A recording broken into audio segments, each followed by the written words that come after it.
4 trillion economy के आसपास पहुंच गए हैं। हमारे प्रधानमंत्री कहते हैं हम थर्ड लार्जेस्ट बन जाएंगे। बहुत बड़ी ग्रोथ आएगी। प्लास्टिक सेक्टर में ग्रोथ होना स्वाभाविक है। नमस्कार दोस्तों, मैं हूं शिवेंद्र प्रकाश द्विवेदी और आप देख रहे हैं प्लास्टिक्स टुडे का अपना चैनल। सभी जानते हैं कि भारतीय प्लास्टिक इंडस्ट्री में पूर्वी भारत में एक बड़ा आयोजन इंड प्लास 25 होने चल रहा है। इंड प्लास 25 इससे पहले भी बेहतरीन तरीके से आयोजित हुआ है और इस बार कुछ और खूबियों के साथ प्लास्टिक इंडस्ट्री की उम्मीदों पर खरा उतरने की कोशिश में लगा है। इस आयोजन के नेशनल एडवाइजरी बोर्ड के चेयरमैन है आलोक टिबरेवाल जी, जो हमारे साथ मौजूद हैं। आइए बात करते हैं आलोक टिबरेवाल जी से पूर्वी भारत में प्लास्टिक इंडस्ट्री की अपॉर्चुनिटी के बारे में, इंड प्लास के बारे में और इस आयोजन से जुड़ी तमाम बातों के बारे में। आलोक जी, बहुत बहुत स्वागत है आपका प्लास्टिक टुडे के इस मंच पर। नमस्कार सर, धन्यवाद आमंत्रण के लिए। आलोक जी, सबसे पहले तो पूर्वी भारत में प्लास्टिक इंडस्ट्री के लिए किस तरीके का स्कोप है, इसके बारे में हम आपसे जानना चाहेंगे। पूर्वी भारत के बारे में जो सत्य है वो अगर बाकी भारत के राज्यों में बात करेंगे तो अर्ध सत्य है। प्लास्टिक इंडस्ट्री एमएसएमई में जितनी बड़ी प्रोग्रेस ईस्ट इंडिया में, वो भी स्पेसिफिकली बंगाल में हुई है जी, अपने आप में लोगों को अचरज में डाल देगी। जी। लोगों को ये समझना पड़ेगा कि 2011-12 तक वेस्ट बंगाल की जो इकोनॉमी की साइज थी वो करीब 4.8 लाख करोड़ थी। 2024 खत्म होते होते इसकी जीडीपी बंगाल की 18 लाख करोड़ हो गई। तो आप एक्चुअली बात करें कि इकोनॉमी की साइज 4 गुना हो गई है। भारत की इकोनॉमी अगर दुगनी के आसपास पहुंची तो हम 4 गुना पहुंच गए। इससे हमें ये मालूम चलता है कि बंगाल की इकोनॉमी नेशनल एवरेज से बेसी फास्ट चल रही है, उससे आगे जी। उसी तरह महत्वपूर्ण ये है कि पर कैपिटा इनकम जो बंगाल की 2011-12 में सिर्फ 45,000 रुपए थी, आज वो 1,80,000 रुपए पहुंच गई पर कैपिटा, 45,000 रुपए से। नेशनल एवरेज करीब 2 लाख है। तो हम बंगाल में बंगाल का एक वासी जो है उसकी पर कैपिटा इनकम भी अब नेशनल एवरेज के बराबर पहुंच गई है। तो पर कैपिटा इनकम की भी जो ग्रोथ है वो नेशनल ग्रोथ से ऊपर है उसका आंकड़ा। तीसरी महत्वपूर्ण बात यह है कि जब आप ईस्टर्न पार्ट ऑफ इंडिया बोलते हैं तो अगर ईस्टर्न स्टेट्स में देखेंगे तो ये तो तय है कि मैक्सिमम प्रोसेसिंग प्लास्टिक की एमएसएमई में होती है पूरे भारतवर्ष में। 85 से 90% हिस्सा जो है वो एमएसएमई के पास है आज भी प्लास्टिक प्रोसेसिंग का। बंगाल मुख्यतः एक एमएसएमई स्टेट है, जो हम कई बार गौरव भी महसूस करते हैं कि हम यूपी से हमारा हेड ऑन चलता है नंबर ऑफ एमएसएमईज, जबकि यूपी इतना बड़ा प्रदेश है, हम तो छोटा प्रदेश है, फिर भी यूपी से हम नंबर 1 नंबर 2 पे चलते रहते हैं। तो एमएसएमई मूलतः इस प्रदेश की सबसे बड़ी स्ट्रेंथ है। और जब आप ईस्ट इंडिया की बात करते हैं तो ईस्ट इंडिया में हमारा कंपटीशन कोई भी स्टेट नहीं है। There is no competitive state. चाहे आसाम की बात करें, झारखंड की बात करें, बिहार की बात करें, उड़ीसा की बात करें, छत्तीसगढ़ की बात करें, तो कोई भी स्टेट जो व्यवस्था बंगाल में है एमएसएमई के लिए, जो सुचारू रूप से जो सारे अफसरान हैं या मुख्यमंत्री का एक संदेश नीचे तक दिया हुआ है एमएसएमई को नर्चर करने के लिए या ग्रो करने के लिए, या जितना डायरेक्ट आप देखते हो कि मुख्यमंत्री भी एमएसएमई को बुला के उनसे मिल रही हैं, मुख्य सचिव भी मिला के मिल रहे हैं, और बाकी जो हमारे एमएसएमई सेक्रेटरी हैं या WIDC सेक्रेटरी वो तो मिलते ही हैं। तो इतना बड़ा इंटरेक्शन किसी भी प्रदेश में नहीं है एमएसएमई यूनिट्स के साथ, जहां पे मुख्यमंत्री और मुख्य सचिव भी कुछ प्रोमिनेंट नाम जो एमएसएमई को उनको जानते हो, पहचानते हो। तो ये प्रेरित करता है यहाँ पे लोगों को और ज्यादा अच्छा काम करने के। प्लास्टिक की अगर बात करें तो प्लास्टिक फिर आपको मालूम है सबसे फास्टेस्ट ग्रोइंग इंडस्ट्री है इस देश की, जहां पे हम आज बात करते हैं 15 मिलियन मेट्रिक टन से 18 मिलियन मेट्रिक टन का आंकड़ा दिया जाता है कि जितनी प्रोसेसिंग हिंदुस्तान में हो रही है। और अब ये कहा जा रहा है कि अगले 12 वर्षों में प्लास्टिक 2.5x टाइम बढ़ेगा। तो हम ये मान सकते हैं कि 40 मिलियन मेट्रिक टन या 42 मिलियन मेट्रिक टन पे प्रोसेसिंग पहुंच जाएगी। आज बंगाल करीब 6% टोटल जितनी प्रोसेसिंग होती है उसका 6% हिस्सा बंगाल में प्रोसेसिंग हो रहा है, जो अपने आप में एक बड़ा हिस्सा है। फिर अगर आप कहेंगे कि जितने प्रदेश है कि गुजरात को छोड़ दें, महाराष्ट्र को छोड़ दें, तो उसके बाद हम हेड ऑन है किसी भी स्टेट से, और ज्यादातर स्टेट से हम आगे चल रहे हैं। बंगाल में जो भी व्यवस्था है, चाहे जल की व्यवस्था हो, बिजली की व्यवस्था हो, वो है।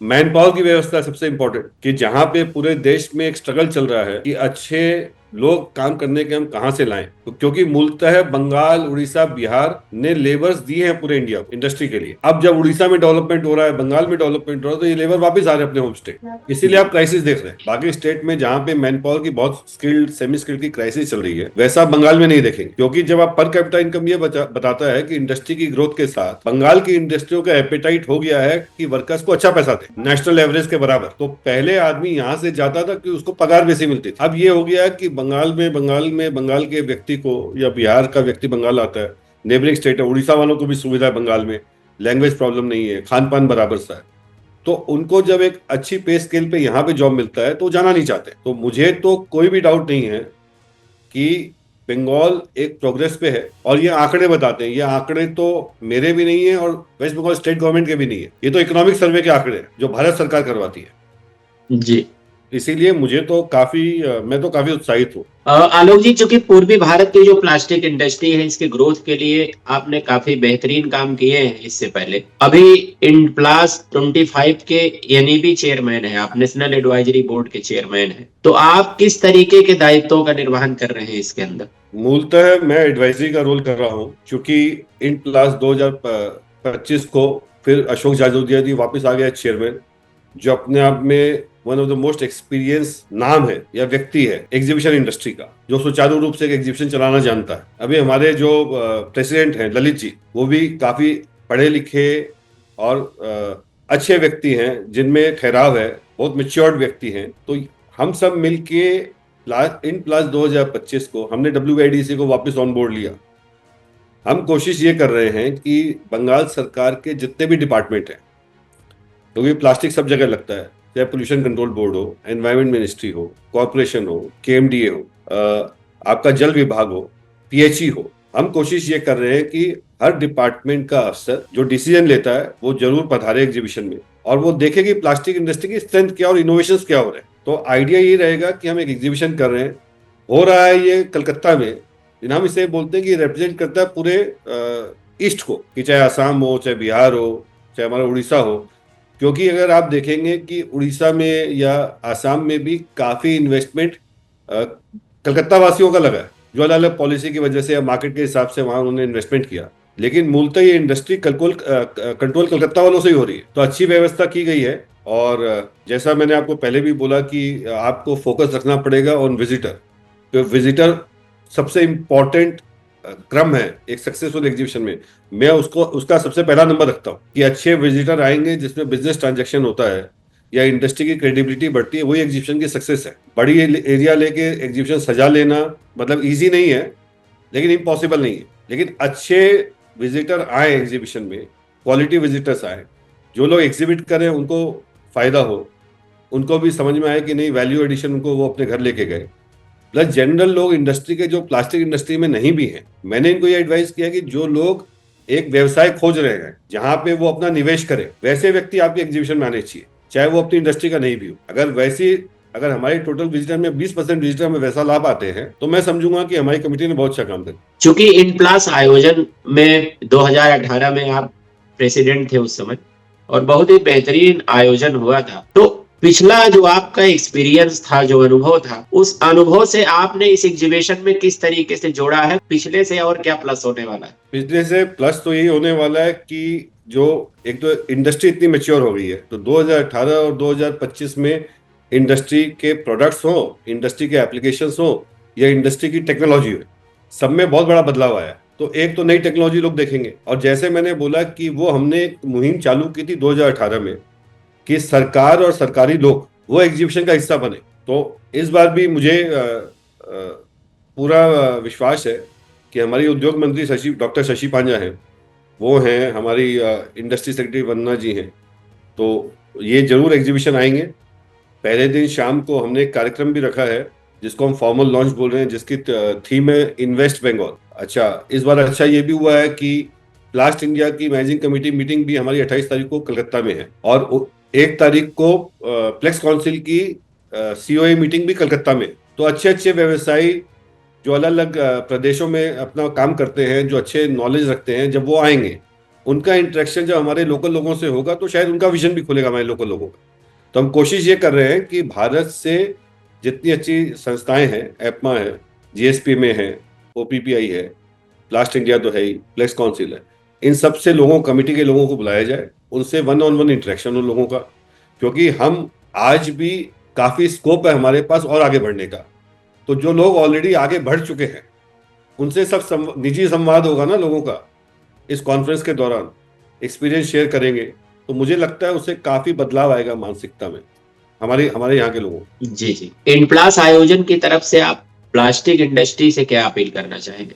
नहीं, हम तो प्लास्टिक इंडस्ट्री से ये अपेक्षा कर रहे हैं कि इंडिया को अगर आज हम 4 ट्रिलियन इकोनॉमी के आसपास पहुंच गए हैं, हमारे प्रधानमंत्री कहते हैं हम थर्ड लार्जेस्ट बन जाएंगे, लेकिन ये भी सबको पता है कि 4 ट्रिलियन से 10 ट्रिलियन भी हम पहुंचेंगे अगले 8 वर्षों में। बहुत बड़ी ग्रोथ आएगी। प्लास्टिक सेक्टर में ग्रोथ होना स्वाभाविक है। ये अपॉर्चुनिटी, ये लाइफ टाइम अपॉर्चुनिटी है। प्लास्टिक के उद्योग में जितने भी लोग हैं, चाहे छोटे हों चाहे बड़े हों, ये 10 साल इनके लिए सिर्फ पैसा कमाने का वक्त नहीं है, वेल्थ ऐड करने का भी मौका है।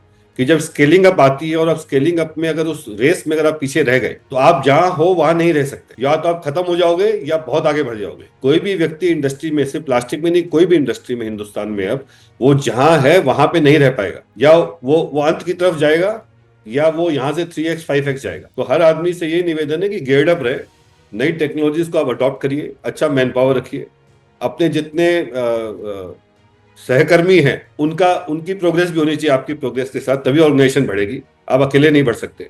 अच्छे मैन पावर के लिए आपको अच्छा बजट रखना पड़ेगा, उनके साथ अच्छा संपर्क रखना पड़ेगा, व्यवहार रखना पड़ेगा, क्योंकि अच्छा मैन पावर सिर्फ पैसे के लिए भी नहीं रहेगा। हर आदमी का विजन है, वो देखता है अगर इंडस्ट्री पोटेंशियली ग्रो कर रही है तो वो आपके साथ है, नहीं तो वो अगली कंपनी में माइग्रेट कर जाएगा, क्योंकि सबको ग्रोथ चाहिए। तो ये वक्त है कि आपको एकजुट होकर और आगे बढ़ना है। सस्टेनेबिलिटी एक वर्ड है जो प्लास्टिक इंडस्ट्री में बहुत कॉमन है। सस्टेनेबिलिटी अक्सर नकारात्मक तरीके से लिया इंडस्ट्री, पर इंडस्ट्री को समझना पड़ेगा कि सस्टेनेबिलिटी एक सत्य है, और सस्टेनेबिलिटी जब हम बात करते हैं तो सिर्फ हम अपनी बात नहीं कर रहे, हमारे बच्चों की बात कर रहे हैं। तो ये हर इंडस्ट्री को सस्टेनेबिलिटी की तरफ जाना ही पड़ेगा। भारत सरकार ने जो भी नियम कानून बनाए हैं, चाहे EPR के हो चाहे SUP के हो, सब आदमी को निर्विरोध होके और बड़ी ऑनेस्टली इनका पालन करना पड़ेगा। अगले लेवल में जब अगर आपको जाना है तो आप इन सब चीजों में नहीं उलझ सकते। तो सरकार के जो नियम है, जहां पे असुविधा रिप्रेजेंट करिए, बाकी आप पालन करिए जो भी नियम है, जिससे कि आपका अधिकतम समय अपने व्यापार को बढ़ाने में लगे, ना कि इन सब चीजों को सुलझाने में लगे। बहुत बहुत धन्यवाद आलोक जी, आपने बहुत अच्छी जानकारी दी। सबसे बड़ी बात तो आपने ये बताया पूर्वी भारत में, खास करके पश्चिम बंगाल में किस तरीके की अपॉर्चुनिटी है, और इन प्लास के भी बारे में और इन सब सारी चीजों के बारे में निश्चित रूप से लोगों को काफी कुछ समझने में मदद मिलेगी। बहुत बहुत धन्यवाद। धन्यवाद जी, थैंक यू।